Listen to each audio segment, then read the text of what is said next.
variables. Okay, variables are referred to as an object. Okay, variables are referred to as an object. It is an item or an element or a value that is to be stored in the memory. Okay, that needs to be stored in the memory for processing. Okay, that is needed to be stored in the memory for future executions. Okay, they are called as the variables. Okay, it is an item or a value or an element. Okay, which is to be stored in the memory for executions, for the calculations, for the manipulations, etc. are called as the variables. Okay, so each and every variable in a program, okay, each and every variable in a program should be uniquely identified by a name. Okay, they should be identified by a name, and that name we have already studied about that name, that is the identifier. So all the variables should be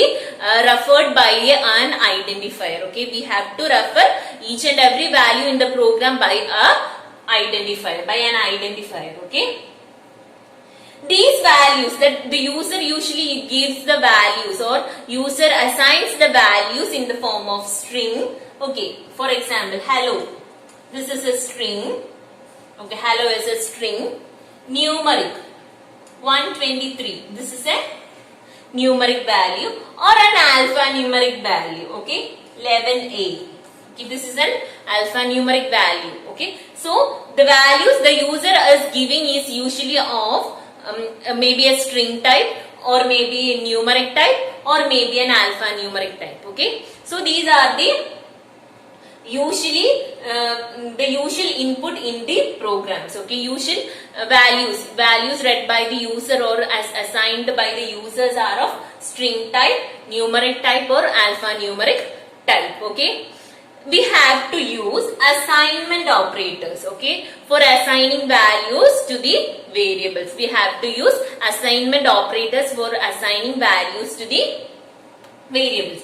For example, let's consider a variable. Okay, consider a variable that is a mark. Okay, mark is to be assigned to a variable. Okay, so we use the identifier as mark1. Okay, we have to input 2 marks, so we give the first identifier as mark1 and the second identifier as mark2. Okay, mark1,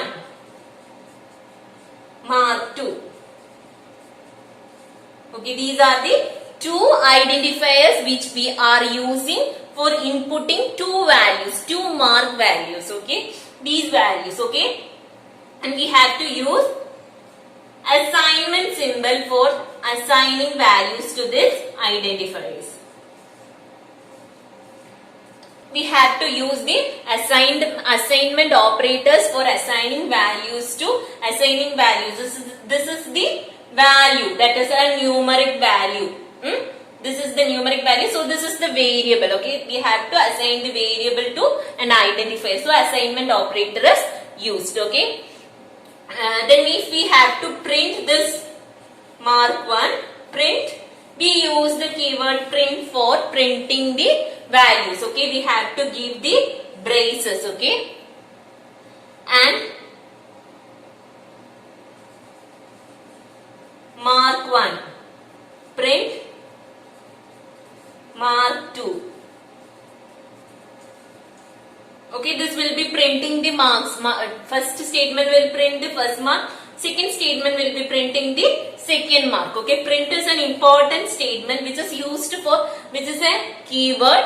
Okay, keyword which has a predefined function. Okay, it is a predefined function defined in the Python library. Okay, it is used for printing the various values. Okay, various things.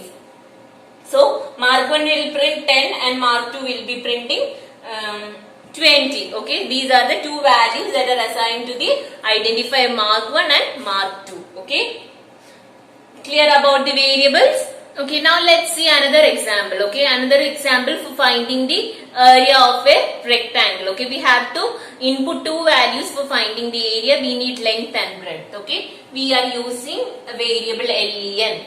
Okay, or length, and we have to assign value to it. Okay, then we have to give the second variable and we assign the second value to this. So 10 and 20 are the variables, okay? That is the values, and we are storing these values to a user defined variable, okay? Length is a user defined variable. That is it is an identifier, okay? You can use another name also. You can use whatever names you like, okay? But we have to assign it. We have to use some names which are related to the values, okay? Now we have to find the areas, okay? We have to find length into breadth,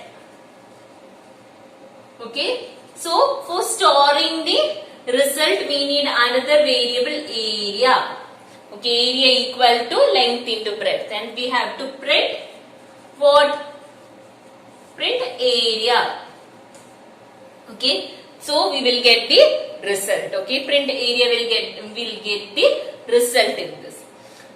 Then we can consider another example of a string, okay? When we are reading string, we are using an identifier message for storing a string value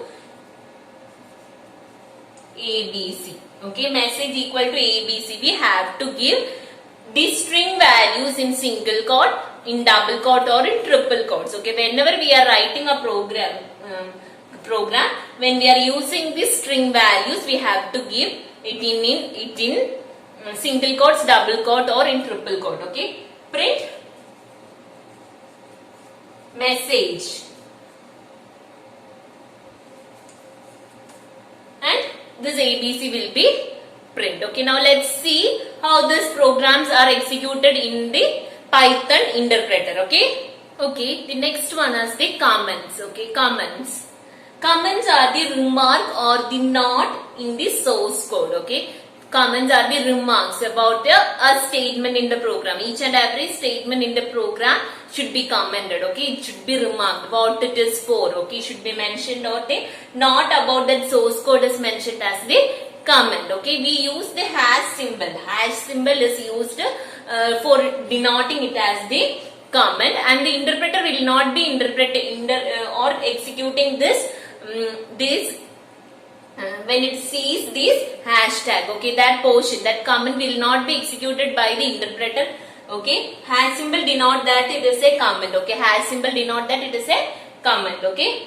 These comments are mainly used for users for understanding about the program, okay? It helps us to make user to understand more easier about the program, okay?